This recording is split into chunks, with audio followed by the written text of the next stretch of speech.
Video में study करने जा रहे हैं डायमेंशनल एनालिसिस की।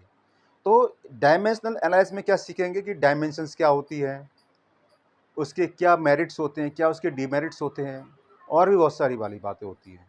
तो चलिए स्टार्ट करते हैं डायमेंशंस की डेफिनेशन से। तो देखिए क्या होता है, the dimensions of a physical quantity are the powers to which the base quantities are raise to represent that quantity. मतलब क्या है कि किसी भी फिजिकल क्वांटिटी को रिप्रेजेंट्स करने के लिए हमें बेस क्वांटिटीज पर कुछ नंबर चढ़ाने होते हैं ऊपर, जिसको हम पावर्स बोलते हैं।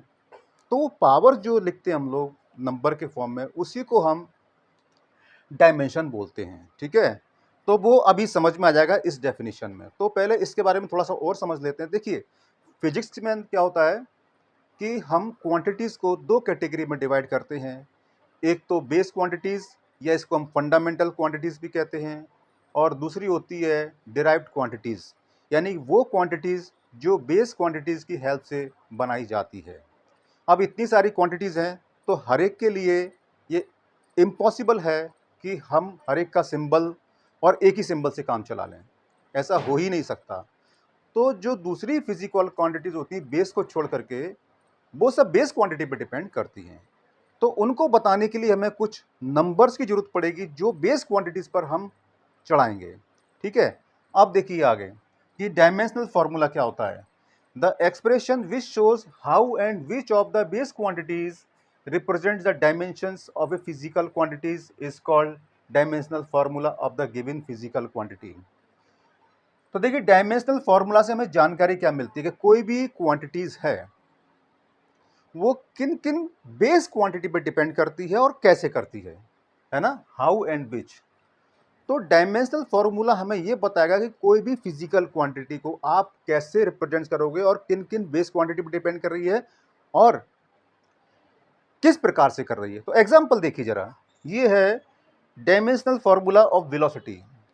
तो देखिए वेलोसिटी का डायमेंशनल फॉर्मूला ये है, और ये डायमेंशनल फॉर्मूला एल का मतलब लेंथ होता है, टी का मतलब टाइम होता है। यानी कि एल यानी कि डिस्टेंस और टी का मतलब टाइम, इन दोनों पर डिपेंड कर रहा है। यानी कि विच क्वांटिटीज के डिस्टेंस और टाइम पर डिपेंड कर रहा है। कैसे डिपेंड कर रहा है कि डिस्टेंस पर पावर 1 और टाइम पर पावर -1, ऐसे डिपेंड कर रहा है। तो ये हाउ हो गया, है ना। और कैसे डिपेंड कर रहे हैं इसको, कि दोनों सिंबल को हमने एक बॉक्स ब्रैकेट में रख दिया। तो ये बॉक्स ब्रैकेट में क्यों रखा जाता है, ये एक कन्वेंशन है, ये एक नोटेशन है कि हम जो डायमेंशनल फॉर्मूला होते हैं उनको हम, जो हमारे डेफिनेशन फॉर्मूला होते हैं, रिलेशन फॉर्मूला होते हैं, जैसे कि देखिए वेलोसिटी क्या होता है हमारा, वेलोसिटी क्या होता है, वेलोसिटी होता है हमारा कि डिस्टेंस अपॉन टाइम। तो देखिए ये जो फॉर्मूला, ये भी फॉर्मूला है, ये भी फॉर्मूला है, तो दोनों में डिफाइन कैसे करोगे, दोनों में फर्क कैसे महसूस करोगे। तो वो फर्क महसूस होगा ये बता करके कि हम डायमेंशनल फॉर्मूला को इस तरीके से रिप्रेजेंट करते हैं, और ये हमारा डेफिनेशन फॉर्मूला है या रिलेशन फॉर्मूला बोलते हैं। इसको क्यों बोलते हैं, क्योंकि जब डिस्टेंस और टाइम में रिलेशन होता है तब वेलोसिटी बनती है। तो इस वजह से इसको रिलेशन फॉर्मूला, या चूंकि डेफिनेशन भी डिपेंड करता है, ये मतलब जो बन के आया है वो डेफिनेशन से बन के आया है, तो इसको हम डेफिनेशन फॉर्मूला या रिलेशन फॉर्मूला भी बोल देते हैं। तो ये डायमेंशनल फॉर्मूला हो गया, और ये रिलेशन फॉर्मूला या डेफिनेशन फॉर्मूला हो गया। तो इस प्रकार से हमने देखा कि डायमेंशनल फॉर्मूला हम कैसे बनाते हैं, उनकी जरूरत क्या पड़ गई। तो डायमेंशनल फॉर्मूले से हमें यह जानकारी नहीं मिलेगी कि उस फिजिकल क्वांटिटी की न्यूमेरिकल वैल्यू कितनी है और कौन सा यूनिट है। खाली ये बता दिया जाएगा कि ये जो फिजिकल क्वांटिटी है ये किन किन बेस क्वांटिटी पर डिपेंड करती है और किस प्रकार से डिपेंड करती है। तो देखो एक एग्जांपल और लेते हैं कि हमारा जो एरिया होता है ना, फॉर्मूला यानी कि formula of area is equal to क्या होता है, लेंथ इनटू ब्रेथ होता है। तो ये कौन सा फॉर्मूला हुआ, ये रिलेशन फॉर्मूला या डेफिनेशन फॉर्मूला हुआ। अब इसी का हम बनाते हैं डायमेंशन फॉर्मूला, यानी कि dimensional formula of area is equal to, ये आप ब्रैकेट लगाओगे, बॉक्स ब्रैकेट, और देखिए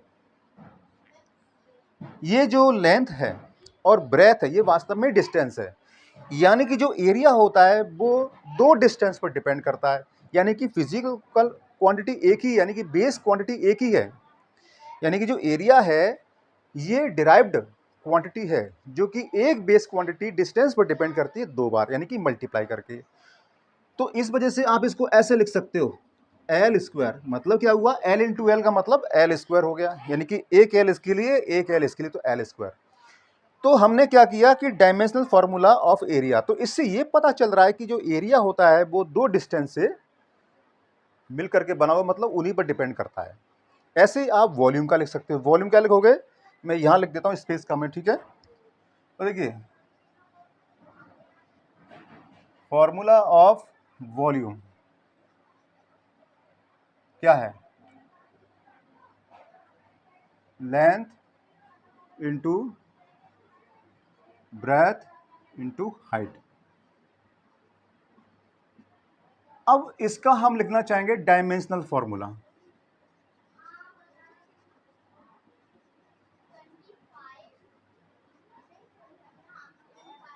फॉर्मूला ऑफ वॉल्यूम तो क्या बनेगा, देखिए लेंथ भी डिस्टेंस होती है, ये भी डिस्टेंस होती है, ये भी डिस्टेंस होती है, तो तीन डिस्टेंस होगी, एल इंटू एल मतलब एल क्यूब। तो आप इस डायमेंशनल फॉर्मूला ऑफ वॉल्यूम को हम ऐसे भी लिख सकते हैं, एक सिंबॉलिक फॉर्म में लिख दिया वॉल्यूम को बी और इज इक्वल टू ये। तो इससे हमें ये जानकारी मिल रही है कि जो वॉल्यूम होता है वो तीन डिस्टेंस पर डिपेंड करता है, यानी कि तीन डिस्टेंस को आपस में मल्टीप्लाई कर दिया जाए तो वो डायमेंशनल फॉर्मूला ऑफ वॉल्यूम बन जाता है। तो देखिए फायदा कितना हुआ डायमेंशन से, इसके कॉन्सेप्ट से, कि हमने एरिया और वॉल्यूम को एक ही बेस क्वांटिटी से बना के तैयार कर दिया। केवल हमें क्या फर्क लगा कि एल पर यहाँ पर स्क्वायर है और एल पर यहाँ पर क्यूब है, यानी कि अगर ये स्क्वायर ना लगाएं तो ये सिंपल डिस्टेंस को रिप्रेजेंट करेगा, लेकिन हमें तो एरिया चाहिए, इस वजह से हमने ये स्क्वायर लगा दिया। ऐसे ही अगर यहाँ से क्यूब हटा दे तो ये केवल डिस्टेंस को रिप्रेजेंट करेगा, लेकिन हमें क्यूब लगाना होगा क्योंकि वॉल्यूम है। तो जितनी भी क्वांटिटीज होती है कहीं ना कहीं फंडामेंटल क्वांटिटीज पर ही डिपेंड करती हैं, तो उनको अलग दिखाने के लिए हमें कुछ नंबर लगाने पड़ते हैं, यहाँ पर 2 लगाया, यहाँ पर 3 लगाया, यही हमारी डायमेंशंस होती है। ठीक है फ्रेंड्स, तो उम्मीद करता हूँ कि आपको ये टॉपिक समझ में आ गए होंगे। अगर आपको ये अच्छा लगा है तो इसको लाइक, सब्सक्राइब और शेयर करिए। फिर मिलते हैं अगले वीडियो में एक नए टॉपिक के साथ में। Till then goodbye and keep learning.